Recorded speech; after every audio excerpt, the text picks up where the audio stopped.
മദ്രസ എത്ര വരെയുണ്ടോ അത്ര വരെ നിർബന്ധമായിട്ടും പഠിക്കുക. എത്ര വരെ ഉണ്ട്? 10ാം ക്ലാസ് വരെ ഉണ്ട്. മദ്രസ എത്ര വരെയുണ്ടോ അത്ര വരെ നിർബന്ധമായിട്ടും പഠിക്കുക.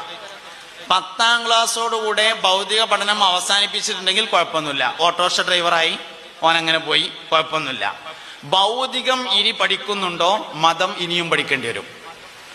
ഒന്നും വേണ്ട, ഒന്നുകിൽ നാട്ടിലത്തെ പള്ളിക്കത്തെ ഉസ്താദിനായിട്ട് ബന്ധം സ്ഥാപിക്കുക, അല്ലെങ്കിൽ എവിടെയാണോ പഠിക്കുന്നത് അതിൻ്റെ അടുത്തുള്ള പള്ളിക്കലെ ഉസ്താദിനായിട്ട് ബന്ധം സ്ഥാപിക്കുക. ഞാൻ അതൊന്നുമില്ലെങ്കിൽ ഇന്നത്തെ കാലത്ത് പഠിക്കണം എന്നൊരാൾക്ക് തോന്നിയാലും മൊബൈൽ ഉണ്ടായാൽ തന്നെ മതിയാവും. വേണമെന്ന് തോന്നണമെന്ന് മാത്രം. ഒരാൾ പഠിക്കുമ്പോൾ ഞാൻ എനിക്ക് വേണ്ടിയാണ് പഠിക്കുന്നത് എന്ന് തോന്നണമെങ്കിൽ 12 വയസ്സ് കഴിയണമെന്നാണ് നിയമം. 12 വയസ്സിന് മുമ്പ് ആരും അവനാന് വേണ്ടി പഠിക്കൂല. വാപ്പാക്ക് വേണ്ടി, ഉമ്മാക്ക് വേണ്ടി, ഉസ്താദിന് വേണ്ടി, റബീഉൽ അവ്വലിലെ സമ്മാനം കിട്ടാൻ വേണ്ടി, അടുത്തിരിക്കുന്ന കുട്ടിനെ വെട്ടിക്കാൻ വേണ്ടിയൊക്കെ പഠിക്കുള്ളൂ. അവനാന് വേണ്ടിയിട്ടാണ് ഞാൻ ഈ പഠിക്കണത് എന്ന് തോന്നണമെങ്കിൽ 12 വയസ്സ് കഴിയണം.